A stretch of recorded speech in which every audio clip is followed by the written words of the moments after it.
Un garde-corps, c'est un moyen de protection collectif qui est conçu pour faire en sorte que le travailleur ne soit pas exposé au danger que représente une chute en hauteur. Parce que dans la construction, c'est une des principales causes de décès chez les travailleurs.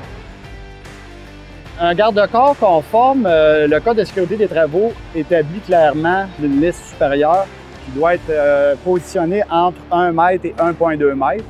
Lisse supérieure, lisse intermédiaire et plainte au niveau du sol de la dalle qui fait en sorte d'éviter que des matériaux se retrouvent sur les travailleurs qui sont à un niveau plus bas.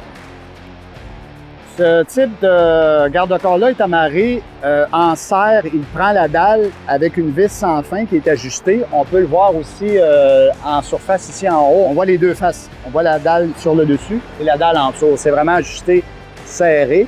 Et le contreplaqué agit de façon à contrer les changements d'expansion qu'il peut y avoir dû à la température. Moi, j'y vois avec un truc simple, je mesure 1,83 m, donc je sais par instinct qu'à la hauteur de ma ceinture, c'est 1 mètre environ.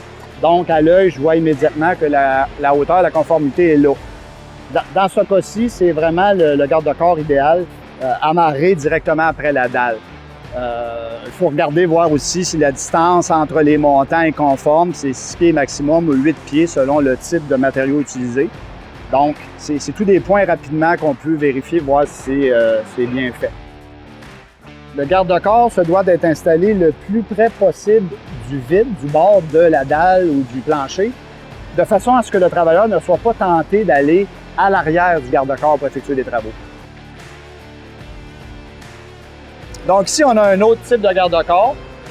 Celui-ci est assemblé en bois. Encore une fois, il respecte les spécifications du Code de sécurité. On a même les petits contreplaqués en 45 degrés pour solidifier le tout.